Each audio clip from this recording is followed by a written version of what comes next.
mother, Rosie Hertz, could have been mistaken for just another Yiddish mama of the Lower East Side, albeit one who favored expensive jewelry, fancy lace, and fine furs. In 1912, she was in her mid-50s. At 5'4", she was short, but not yet rounded like other women of her age. She preferred wearing a big white apron over her dress, and like any doting Jewish mother, she often pinched the cheek of any young woman or man she was speaking with. She always had pennies for the eager children who roamed the streets of the congested East Side. Behind this facade, however, was a sharp and cunning businesswoman who for close to 3 decades was the most notorious madam in New York City.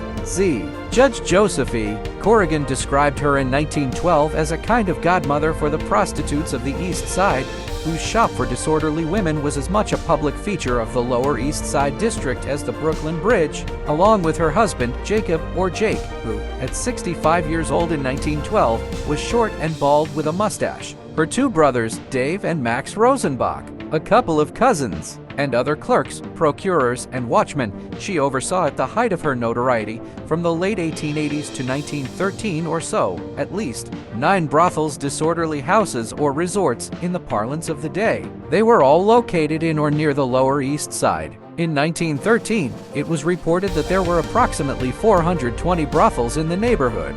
Hertz employed dozens of mostly Jewish prostitutes in a criminal enterprise that had by 1912 made her and Jake close to $1 million, about $30 million today. It is better to stay away from Allen, Christie, and Forsyth Streets, the Yiddish newspaper The Forwards Forward advised its readers in 1898. There is an official flesh trade in the Jewish quarter. In the windows you can see human flesh instead of shoes. As the undisputed queen of the harlots and one of the chief sellers in this flesh trade, Rosie held court from her home on Keep Street in Brooklyn, which she and Jake owned. In February 1913, the New York Times described her operation like this: "Every Saturday afternoon, Mrs. Hertz would dress herself in the brightest colors of silk and laces, place jewels upon her head and around her neck, fill her fingers with diamonds, and then sit in a large chair placed on days in the parlor of her Keep Street home."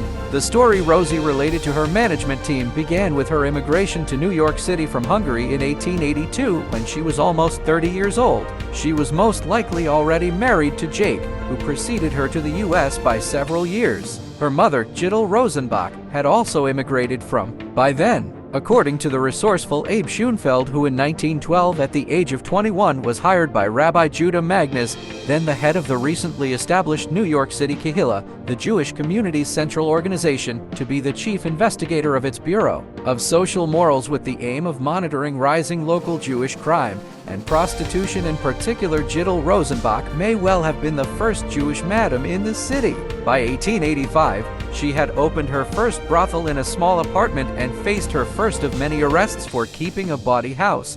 But the charges, as with many that followed, for her, Jake, and other members of her family were dismissed, and her business continued to expand. Jake, too, attracted unwanted attention from the police, district attorney's office, and civic reformers intent on ridding New York of this social evil. In October 1901, an official with the Committee of 15, a New York citizens group that targeted prostitution and gambling. One of the committee's major supporters was the Jewish financier and community leader Jacob Schiff, castigated Jake Hertz as the most notorious vendor in this class of crime in the city. He is head of the Red Light District Trust. Jake was said to be pretentious and aspired to social standing, keeping carriages, a coachman, and 2 liveried footmen. He was arrested in late October 1901. The case vanished after an initial court hearing.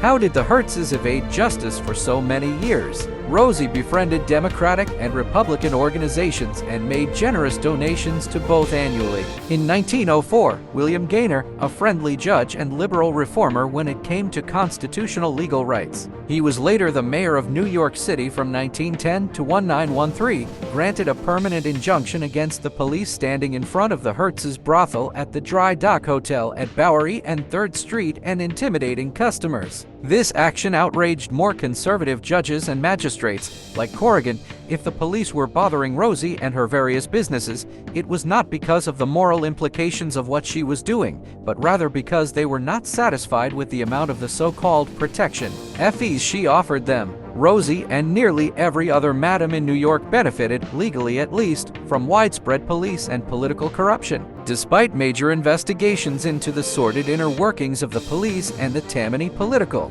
machine in the 1890s and early 1900s, most notably by the Lexow Committee of 1894-95, led by New York State Senator Clarence Lexow. The payoffs continued unabated. Over more than 20 years, Rosie had no choice but to regularly hand over thousands of dollars to police inspectors, captains, and patrolmen on the take. Often the funds were transferred via Tammany ward heelers, who worked for political bosses, who in turn were in cahoots with the police. It was simply the cost of doing business. In 1913, the reform-minded Manhattan District Attorney Charles Whitman, who was elected as governor of New York in 1914 and served a 4-year term, estimated that Rosie, at one point, was doling out as much as $2,400 a month, about $72,000 today, in graft. The police often reneged on assisting Rosie, or one of her associates beat an arrest, and a few nastier cops she dealt with over the years kept on upping their demands and became violent with her if she did not comply. Young Jewish women in Russia and Eastern Europe were conned by Jewish men into bogus marriages and brought to New York or Buenos Aires and other locales,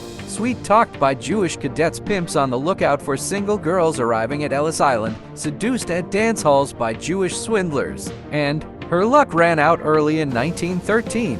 On February 3rd, Rosie was convicted of operating a disorderly house at 218 East 9th Street and incarcerated at the Tombs Jail in Manhattan. A few weeks later, she received a 1-year sentence to be served at the penitentiary on Blackwell's Island, now Roosevelt Island. No doubt, there were Jewish madams still operating brothels in the Lower East Side into the 1930s, but Rosie Hertz, who would have been close to 80 years old if she was still alive by then, had likely retired before that.